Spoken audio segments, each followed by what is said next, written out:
there, everybody. Welcome to Gather and Go, the podcast that helps you plan, promote, and lead better trips. I am your host, Brian Jewell. I am thrilled that you are joining us today wherever you are and whatever you're doing. Our promise to you is that we're going to do everything we can to help make that investment of your time worth your while. Now, every now and then, I like to bring you a conversation with somebody outside the tourism industry who I believe has some insights that can really apply to those of us inside the tourism industry. And today I'm going to do just that with a featured conversation with Joe Pine, who is a business consultant and the author of The Experience Economy, which has been called one of the best 100 business books ever written. And as you can imagine, his insights on experience apply to us in tourism in dynamic ways. This is a really fascinating conversation with Joe. I am excited for you to hear what he has to say. Before we get there, though, let's start with some travel news you may have missed. Google's AI platform will soon offer itinerary planning services. The tech giant announced that the paid version of its AI program, Gemini, will soon be able to help travelers create detailed itineraries for upcoming trips. At its annual developers conference earlier this week, Google representatives said the feature will be able to access airline and hotel booking information from users' email accounts and automatically generate trip plans with activity and restaurant recommendations tailored to their specific tastes and areas of interest. The capability is scheduled to roll out this summer. Google also said that all users can now get more detailed tourism information through its traditional search tool, including complex recommendations that feature combinations of attractions, restaurants, and other amenities. Now, many tech analysts expect to see similar tools from other major tech companies, including Microsoft, Apple, and OpenAI, in the coming months.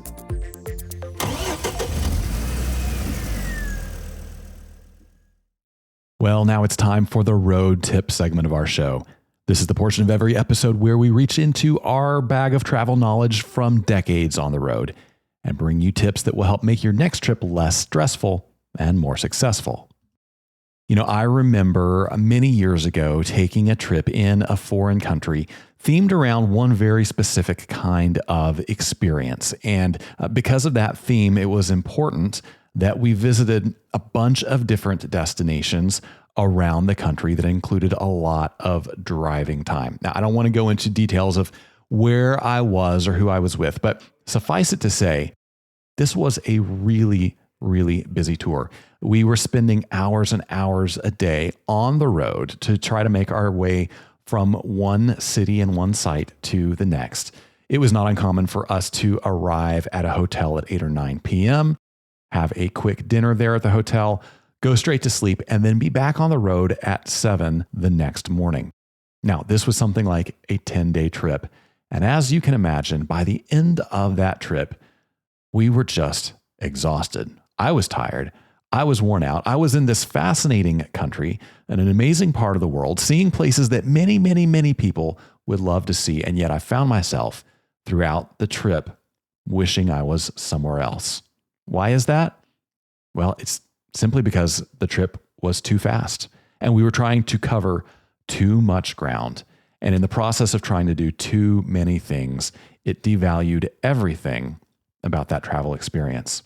So my tip for you today is a really, really simple one. Slow down. That's right. Slow down your trips. If you are like many travel planners, there's a very good chance that you are trying to do too much too quickly on your group trips. Now, it was popular for a long time for tour operators and other group travel providers to put together itineraries that packed in as many inclusions as possible. Restaurants, breakfast, lunch, and dinner, attractions, activities, shows, things that would keep people busy from sunup to sundown and beyond. And I can understand that for a certain generation of traveler at a certain time in history, that was an appealing trip because it represented a lot of perceived value. But as our industry evolves and as more people get involved with group travel, I think a consensus is developing that bigger is not always better. More activity does not always equal more value. Here's the problem with those kind of trips that are busy from sunup to sundown. They're just exhausting. You're going to too many sites and you're doing too many things. And as a result, those attractions and activities all start to blur together. By the time the trip ends and you go home, you can't remember what you did and where. And in the middle of a trip like that, you are going so fast, you really can't enjoy what you're seeing. You can't enjoy what you're doing because you're worn out. And none of us can enjoy things to their maximum potential when we're tired, when we're distracted, when we are watching the clock to see where we're supposed to be next. And this kind of pace, it defeats the purpose of vacation. It's not restful. It's not restorative. It doesn't give anybody a chance to reconnect with loved ones or connect with nature. It leaves people more tired at the end of the trip than they were when they began. And that is no way to take a vacation. So my tip is really simple. Slow down and focus on quality instead of quantity. Give people a moment to breathe during scheduled activities. Even better, give them some free time to rest, to reconnect with each other, to make new friends, to explore an area on their own. If you do that, you're going to find a bunch of benefits. Number one, your trip won't cost as much because you're not trying to fit as many paid activities into the schedule.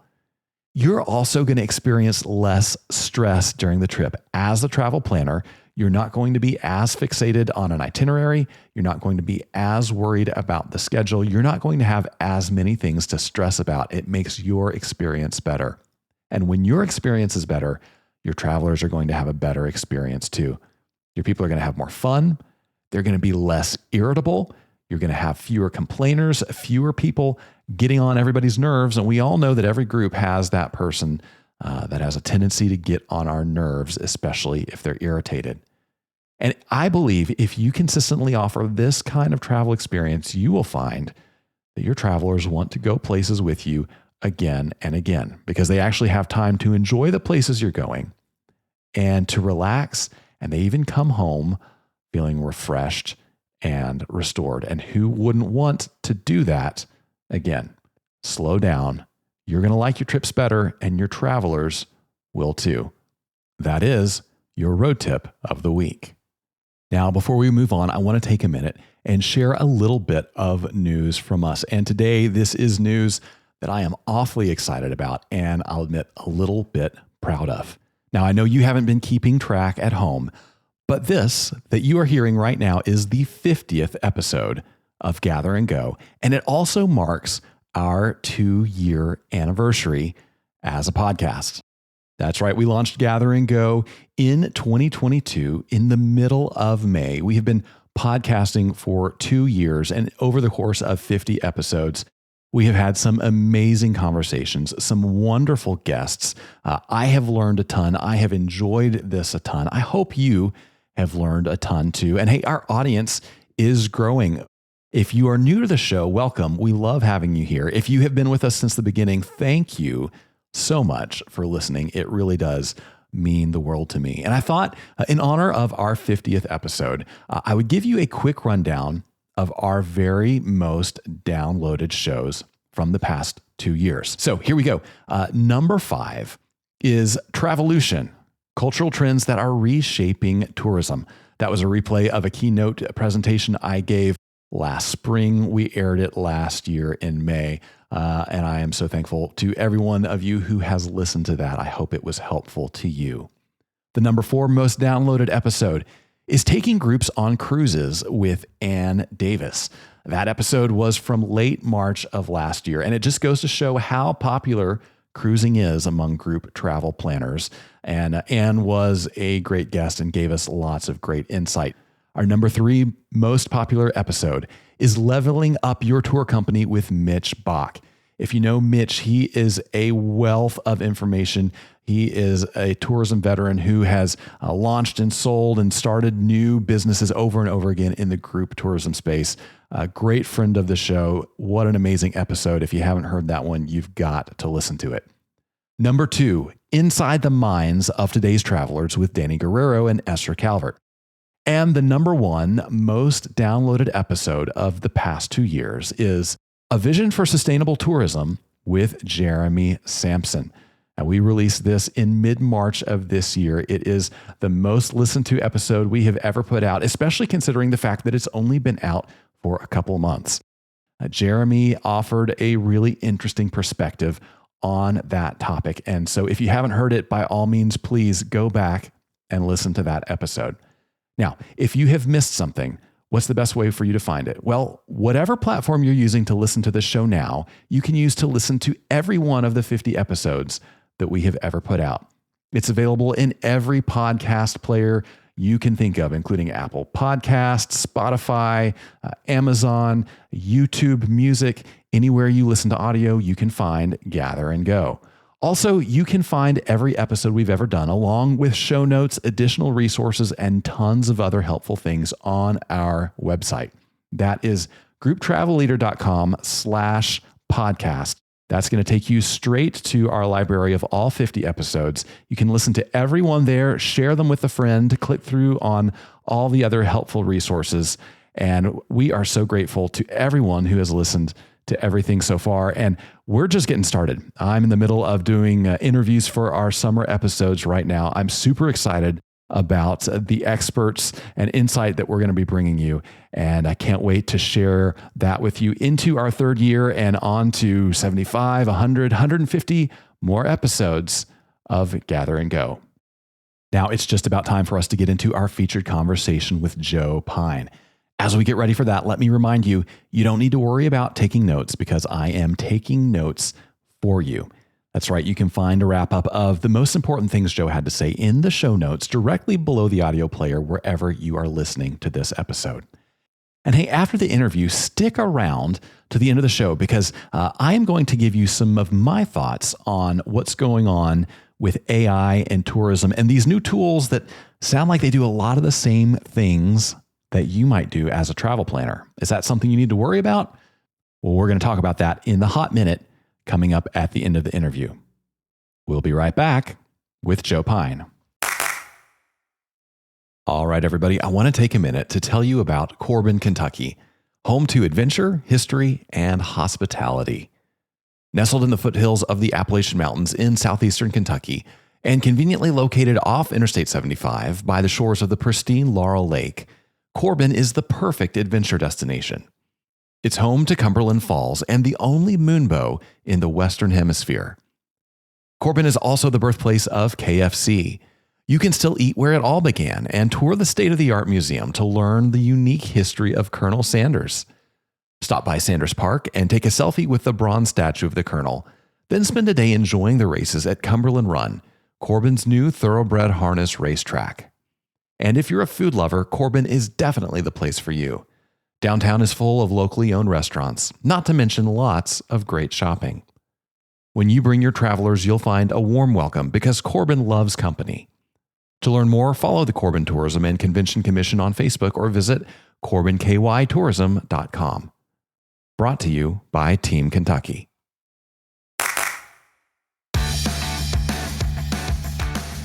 All right, everybody. My guest today is an author, speaker, and consultant who helps professionals around the world understand the always changing business environment. He has spoken on the TED stage at the World Economic Forum in Davos and the South by Southwest Festival in Austin. His book, The Experience Economy, has been published in 15 languages and was named among the 100 best business books of all time. And he's currently working on a new book, The Transformation Economy, which readers can follow in real time online.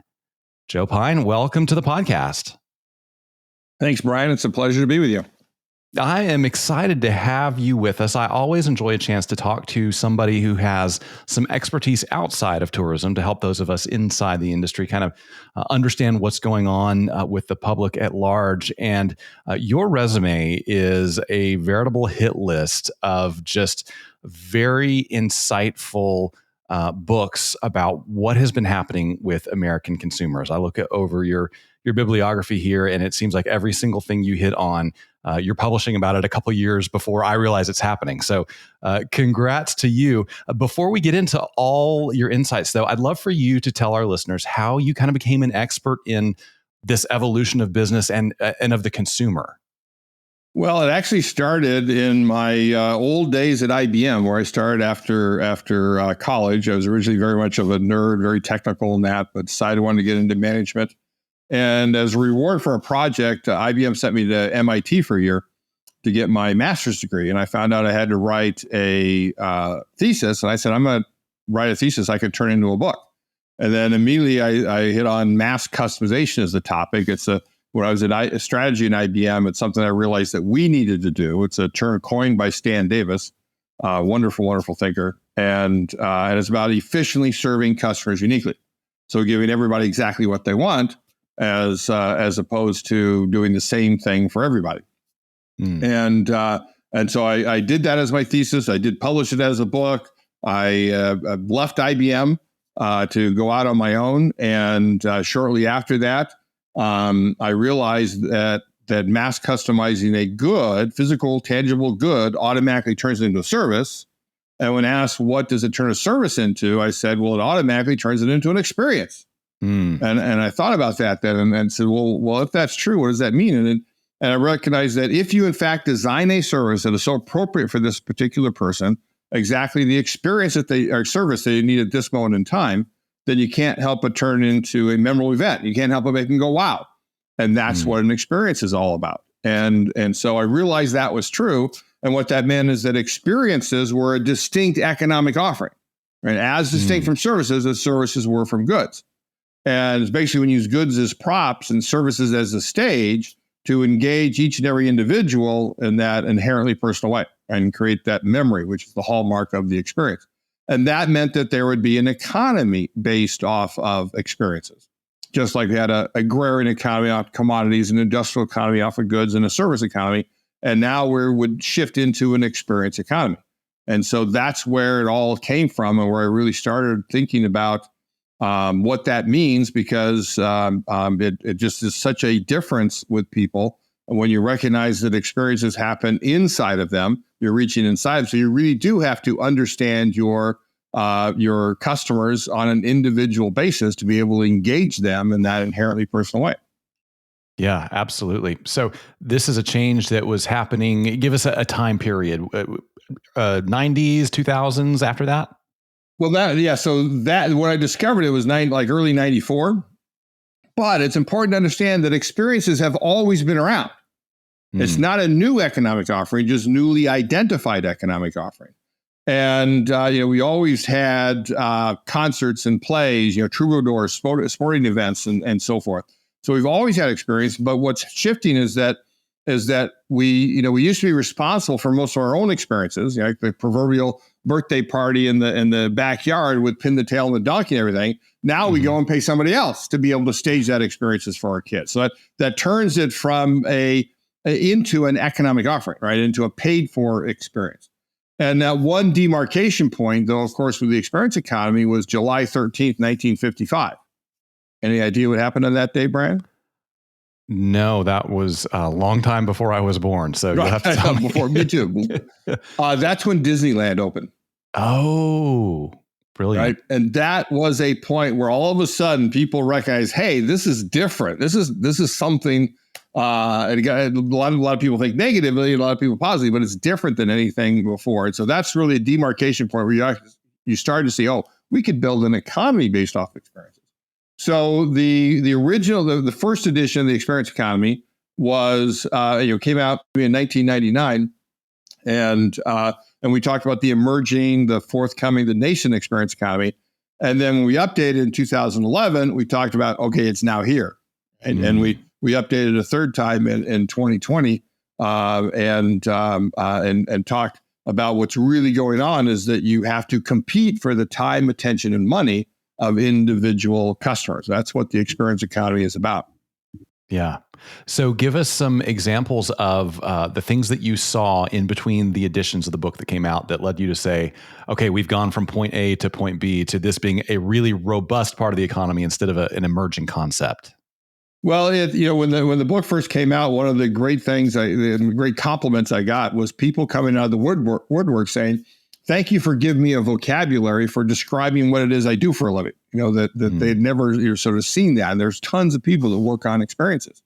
But you could see that between the two is that services increasingly became commoditized, and it's sort of when we started buying a phone plan and got the phone for free, right? Mm-hmm. and then it's that level of commoditization that you get there, and that experiences became rampant. They became everywhere. When mass customization came out, which was originally 1992, I could keep up, and still to this day, I can keep up with most of the great examples of mass customization. You can't keep up with all the new experiences. Even I think, I want to say right before 2011, when the updated edition came out, is when escape rooms were invented. Yeah, they didn't exist before then. Now every town, you go to a town of 5,000 people, there's a escape room in there, and it's just this new genre that exploded. The immersive art experiences exploded. You got axe throwing and all these other different ways. Top golf. Any way you can combine some sort of like boring activity like practicing your golf swing with food and beverage, and all of a sudden now you've got a newfangled experience. So you just can't keep up with all of the changes. And you can see even in the economic statistics about how fewer and fewer people are being employed at the commodities level, the goods level, the service level, and increasingly in with experiences. So when I think about when I started in tourism, 2003, it was very common when people were marketing a tour, the selling points were, here's the hotels we're staying in, here's the number of meals that are included. And, oh yeah, we'll do some sightseeing. But that's how company A differentiated itself from company B, the tier of hotel, the number of inclusions. Today, I don't see anybody marketing themselves that way. It's all about what you're going to do and how it's going to be unique. What are some keys for people who are competing in that space to, number one, design experiences that are going to sell, and then number two, get the word out in a way that is going to resonate with that consumer? Yeah, so let me do the second one first, okay. Which is that understand that the experience is the marketing. That that in today's experience economy, it's experiences that captures people's time, attention, money, right? And that's what marketing is supposed to do. It's supposed to generate demand. And so the experience that is actually staged out there by, not by the travel advisors, of course, but by the actual hotel companies and so forth, that experience they have is going to determine whether they come back again, whether they tell other people about it, about how successful in the long term that's going to be. There's also many tourism areas in that actually create their own experiences just to come there. I remember, I've spent a lot of time in Lapland since the book came out, and it's in Rovaniemi, Lapland is where Santa Claus Village and all these Santa experiences that are up there, including the Santa Park and Jolika and all these wonderful things. And they did an experience where they trucked down snow from Lapland right down to like Italy, had this snow and ice experience to get people want to come to Lapland, right? So they created their own marketing experience, their own way of generating demand by getting people to experience what it would be like in Lapland, right? If you went there with the snow and ice. And I always remembered that one. And so you need to think about how you go about doing that. But then on the first question about design experiences, I'll preface it by saying, tourism has always been an experience. And it's long been, the number one industry of any ilk in the entire world. The World Tourism Organization says about 10% of the world's population is in tourism in some way, shape, or form, right? That's far greater than any other industry. But the problem now is everybody else is getting into your industry. Right. I don't have to go on some tourist thing to be able to go to an immersive art exhibit, to be able to go and, play around the golf, to have an escape room, to have all these wonderful experiences that are now in every big city and smaller towns around the world. And I also, guess what? I can get online and I can see what Machu Picchu looks like, or I can go visit Amsterdam. There's places now where you can actually control your own drone to be able to fly over a volcano or whatever. So I can experience that without expending any CO2 if that's important to me. And so you just, the bar has just been tremendously raised, right? That's the issue, is that you can't just pray, okay, we got a great place here. You can't just say, okay, people are going to come. So what you need to do is in the 2020 re-release of the book, we positioned everything in it with 5 elements of experience staging, right? So for designing, creating, staging experiences. And they are, you need to make experiences that are robust, cohesive, personal, dramatic, and even transformative. So to go through each of those briefly, again, there's a lot more in the book. Robust is about hitting the sweet spot between 4 different realms of experience: entertainment, educational, escapist, and aesthetic. And the more you're able to have elements of all 4 of those in your experience, then the more engaging it's going to be, the more memorable it's going to be, the more robust that it is. So you need to think about, where's sort of your center of gravity today, and how do we extend out to incorporate more and more of these realms of experience. Then there is cohesive, which is about the theme of the experience. Right? Every great experience, every experience needs a theme. Every experience has a theme. We just don't often intentionally think about it. Again, the theme park that Disney invented is a significant thing. But what is that? But it doesn't have to be fantasy like Disney. It doesn't have to be in your face like a theme restaurant. It's simply the organizing principle for the experience. How do you decide what's in the experience versus what's out of the experience? Just as a quick example, I mentioned Santa Park. It's run and owned by Ilka Lankinen, one of our 300 plus certified experience county experts around the world. And the theme of it is Christmas every day, right? It's Christmas every day. So every day you go, even if it's in the middle of July, once you get there, it's Christmas. And so they give you this wonderful Christmas experience, a very cohesive experience that they have. And then personal gets back to the customization aspect. How do you customize for your individual guests? Not give them a standard tour package, right? That just is not what people, for the most part, want today. They want things where you understand them as the individual they are, where you remember what their favorite drink is when they go to dinner and so forth.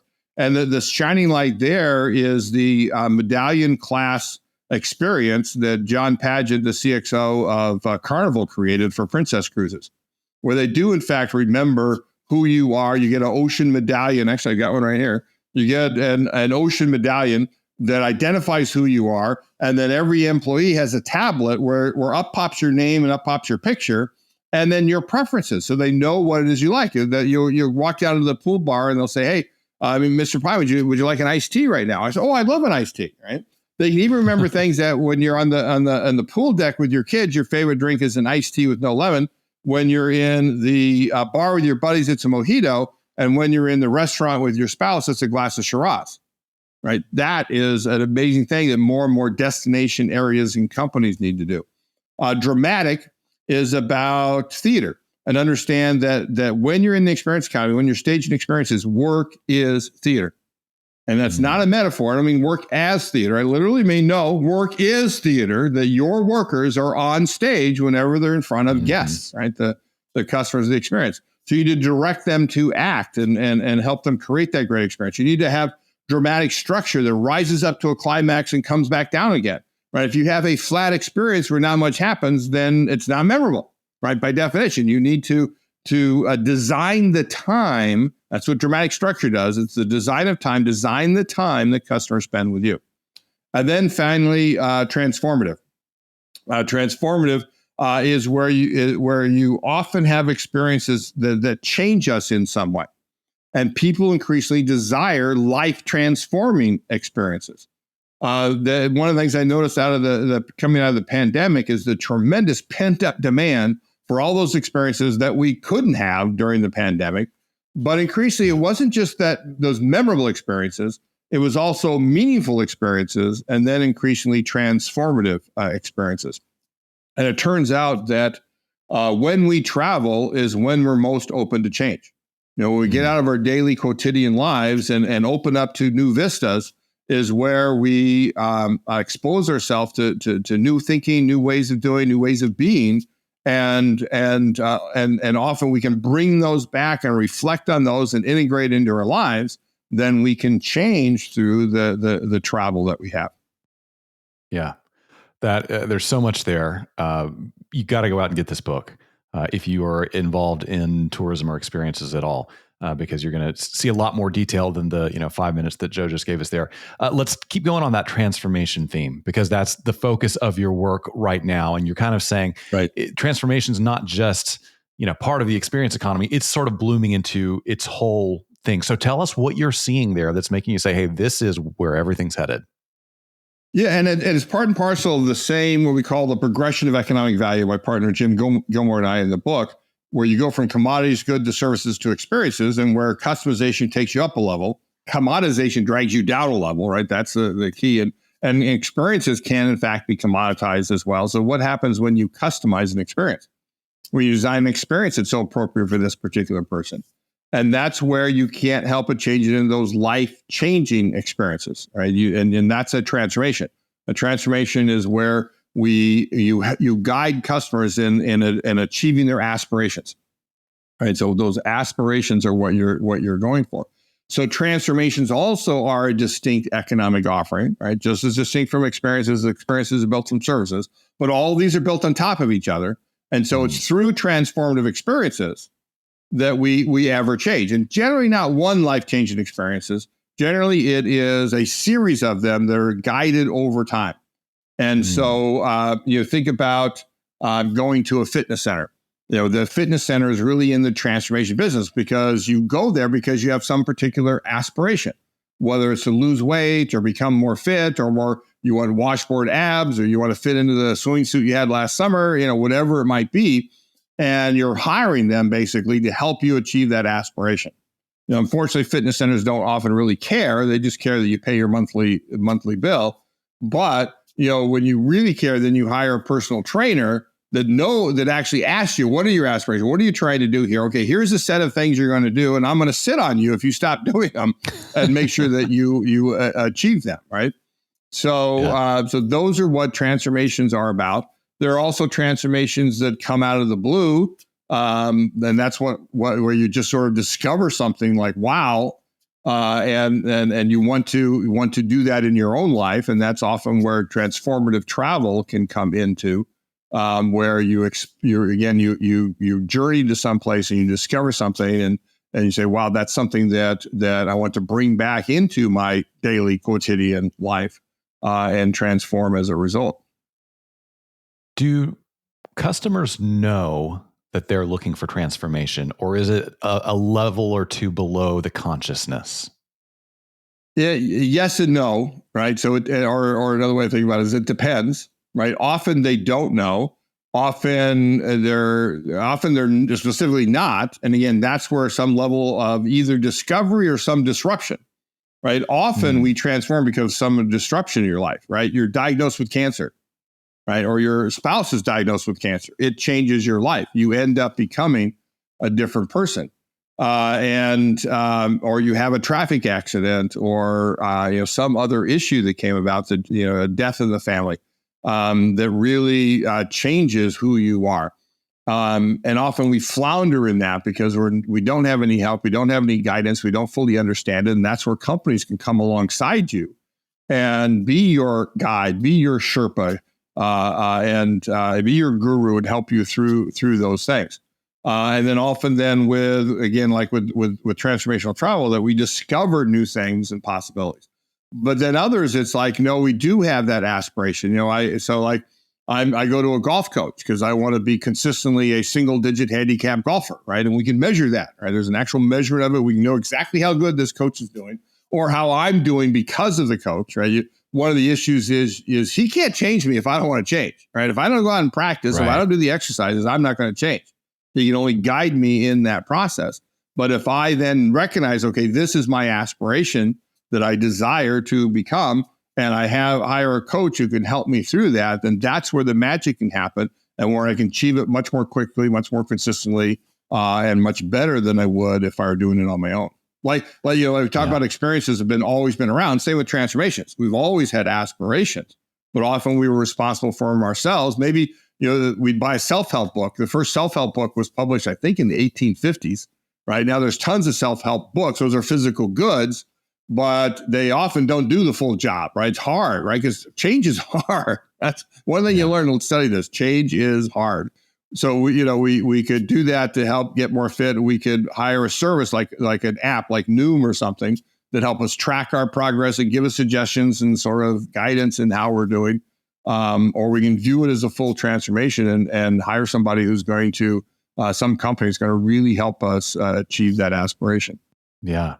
So you mentioned disruption can be a catalyst for transformation. Have you seen examples of companies using disruption strategically, not in a way that is, unkind, but kind of getting people's attention to help facilitate a transformational experience?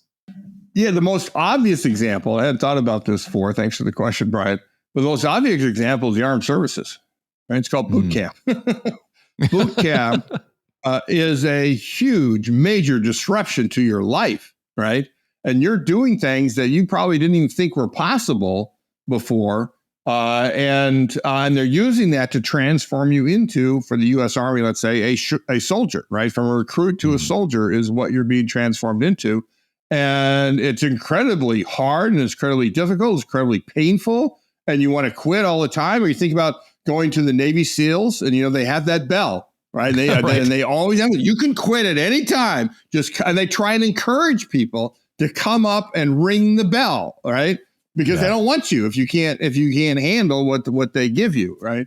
So yes, and there obviously are, like, you think about psychologists or psychiatrists, right? They also exist mostly for disruptions, right? Sometimes it is sort of an ongoing long-term issue. Other times it's like need help with a specific thing that's going on at the moment. There are life coaches and executive coaches and those forth often used in situations where there's a disruption in a company or in your personal life that you need to do it, but not enough. In fact, when I started working on this new book, I really didn't think about disruptions at all. I'm thinking, okay, I got an aspiration, come help me. And that's when I realized I did some reading in psychology and sociology and others where in fact, most transformations that we go under is because of disruption. And you think, again, back to transformational travel, it's often like you may have this gnawing issue of, midlife crisis. I don't know what I want to do with my life. I got fired, another disruption that causes a lot of transformation. I got some time off. I'm going to go walk the Camino de Santiago or other things. And through that travel, then do they realize how they can get out of this issue that they have, how they can get back on track and to a higher level than they were before in whatever particular aspirational dimension that they're looking for. So a lot of our audience are people who are solopreneurs in tourism, or they work for small family tourism businesses. Can you think of some ways that people on that small end of the business spectrum may have some advantages over big organizations when it comes to being able to deliver that transformational experience? Yeah, there's a lot of them. One is, the biggest issue in shifting from thinking you're in the service business versus an experience business versus a transformation business is, in fact, your mindset. Right? Your mindset, sort of your worldview, your beliefs about what it means to be in business. And big businesses are incredibly hard to change, right? Because these mindsets take hold and make it incredibly difficult for them to change direction and transform themselves. With small businesses, that's not the case, right? You're a solopreneur in particular. You got an idea, you can go execute on it. Yeah. And you don't have the funding, obviously. You don't have the resources of a big one, but you often don't need it as well. I think there's one of the words I sort of come to hate, even though I wrote the book on mass customization, is personalize. Right? Personalize. And in fact, I've got a framework where personalize is one of 4 different ways of customization. But I increasingly talk to companies, and this particularly is what solopreneurs can do versus big companies. I said, how about not personalize and just be personal, right? There's a difference between personalize and personal. Big companies, they can personalize small companies, they can be personal, right? And that is a huge advantage that I think that solopreneurs should grasp, right? And what they're doing. Oh my gosh. So much good stuff there. That's amazing. Tell us, what is the best way for people to, number one, follow your work on the new book, but also to check out your other resources, connect with you, all that sort of thing? Sure. So I'm actually writing the book on Substack. So it's at transformationsbook.substack.com, right? So it's a subdomain under substack.com, and it's transformations with an S book. And you can see all these posts that I've been doing. You can start off as a free member, decide whether you want to get the full posts and all of them, which you can with a paid member. I'm doing it for a lot of feedback. So actually, from Friday through this morning, I've been like revamping how I was thinking about these two frameworks that I put out there that people didn't react as well to as I thought they would. And so now I've got a whole new framework that I'm going to do. So I really appreciate that feedback, and you can see how I think on that. And then you can also go to strategichorizons.com. That's our company name, Strategic Horizons, also with an S.com. And we have a contact page there where you can put in your email and get our quarterly field notes newsletter. It keeps you up to date on experience and transformation economies, as well as on writings that we've done and so forth. And then you can also simply link in with me as another way to be able to do it as well. Happy to respond there. Yeah, wonderful. Well, before we let you go, we have some questions we ask everybody, and these are just for fun. So no pressure. I hate these. Oh no, these are fun ones, I promise. First of all, when you book travel, are you booking a window seat or an aisle seat? Aisle. I'm 6'4". I want an aisle every time. I'll take an aisle in Maine versus one in comfort, and I'll take an aisle in comfort versus a window seat in first class. Yeah, I like that. That makes a lot of sense. So when you hit the road, what is something that's in your carry-on that you wouldn't leave home without? In my carry-on, obviously, is my computer, right? So I'm always working on the road. Even, I spent 2 weeks on Hilton Head in beginning of April in March, beginning of April with my wife. And so basically the schedule is work a half day, golf a half day, right? And have fun that way. You always take a walk on the beach with my wife. So I'm always working from wherever I am. And I'll mention I always got magazines and books with me. I just am reading all the time. I read 3 books in that 2 weeks as well. So that's basically the biggest things. Yeah, there's something about that printed product, isn't there? That's just a better reading experience. Yeah, I do. I do love the printed product. I mean, I'm highlighting, I'm putting Post-it notes, I'm writing notes on them, and that way I remember what I'm reading more too, and can apply it to what I'm doing. Yeah, for sure. So if you had a free airline pass and a week with nothing else to do, where would you be headed next? I would love to go back to New Zealand. I've been there twice. It's like like one of the most beautiful places in the world. And so, yeah, if I could you also pay for my lodging, then I'd go to Pebble Beach. New Zealand. I agree. New Zealand is totally gorgeous. Absolutely. So the last question is, what is something you have seen or done on the road that you wish you could go back and experience again with somebody you love? Somebody I love. Well, golfing at Pebble Beach. And my daughter as she did some in high school, she's picked up golfing again. So golfing at Pebble Beach with my daughter would probably be number one on that list. Yeah, that sounds amazing. I hope you can make it happen. Joe Pine, this has been great. Thanks so much for joining us. Thank you, Brian. I really appreciate it.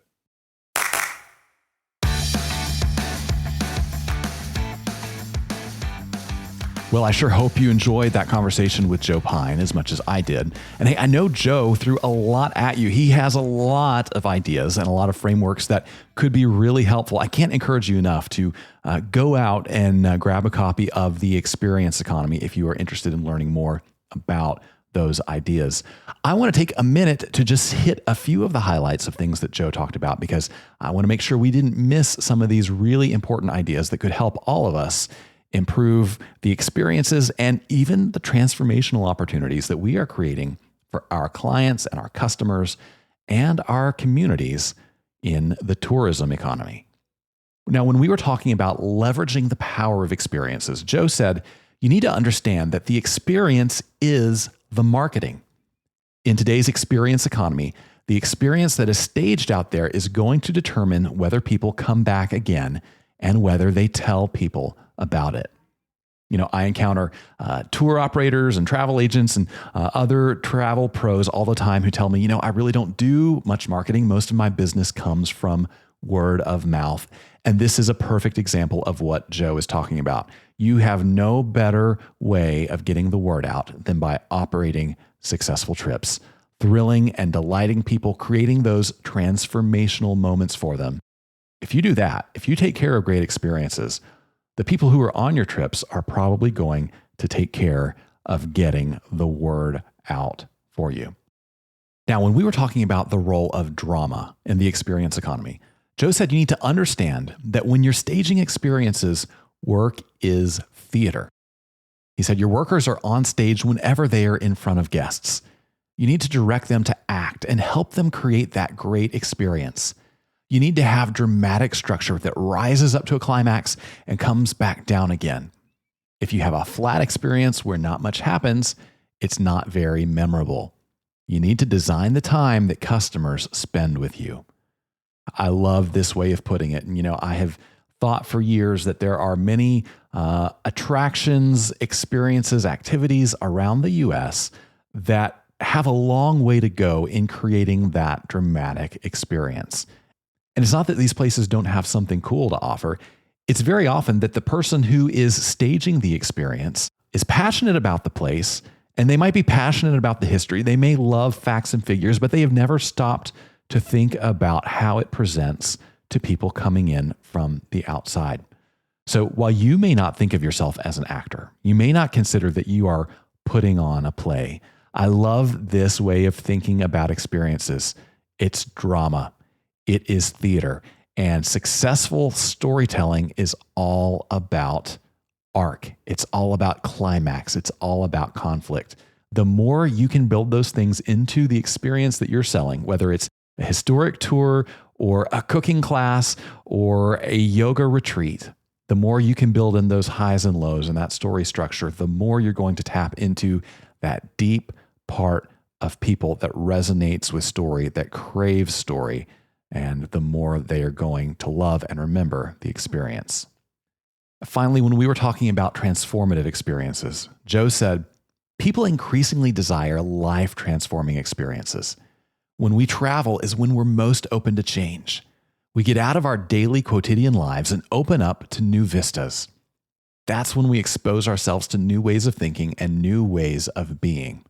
So we can change through the travel that we have. He went on to say, a transformation is when you guide customers in achieving their aspirations. It's through transformative experiences that we change. Joe is on to something here that many, many other thought leaders in tourism have started to realize. No longer are people coming to the travel experience just looking for a good time.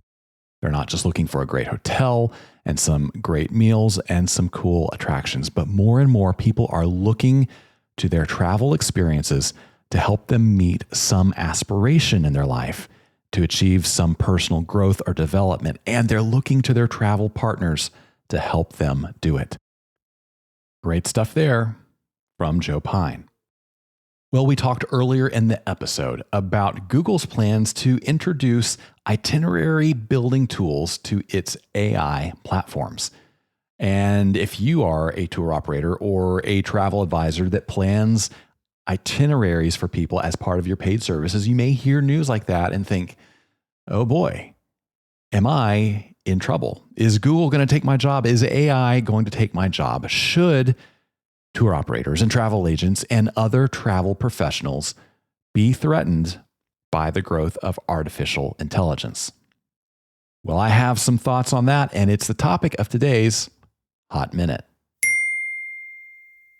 Yeah, that's right. The Hot Minute is the portion of the program where I take 60 seconds to give you my unfiltered views on an issue that impacts tourism every day. And today we're going to answer the question, is artificial intelligence a threat to tour companies? So let's put 60 seconds on the clock and get into it. I'm not at all concerned that an AI, even a really good one, poses a significant danger to the tourism industry. If they work as described, Google's new automated itinerary tools will be impressive, and they could even be helpful, especially to people who book travel on their own. But those people are fundamentally different from the people who book group trips, and they're traveling for fundamentally different reasons. Group travel is an inherently human activity that relies on the expertise and insight of human travel planners, guides, drivers, and other hospitality professionals. And the more automated the world becomes, the more some people will crave that human touch in travel. So instead of worrying about AI, I think our industry should embrace it and figure out how to leverage it to make our very human experiences even better. That's the Hot Minute. That's the way I see things anyway. As always, you are welcome to disagree with me, and we can still be friends. And hey, whether you agree or disagree or have some thought that is completely outside the box, boy, I would love to hear from you. You can reach us anytime at podcast@grouptravelleader.com. I read every email that comes into that address. I love hearing what you have to say and seeing what your questions are. And it's super helpful because as we plan future episodes, those questions give us some insight on the kinds of things that would be helpful to you. And so we want to do everything we can to bring you content that is going to help you plan and promote and lead better trips. So please send us your questions, send us your ideas, send us your perspectives. Podcast@grouptravelleader.com. And hey, you never know, your thoughts or questions might just be the topic of the next Hot Minute. And hey, while you're in the mood to give us some feedback, would you do me a big favor? Go to your favorite podcast player, hit that subscribe button, give us a rating, leave us a review. Those are super helpful. And I am so thankful to every one of you who has done that so far. My thanks as well to Joe Pine for joining us.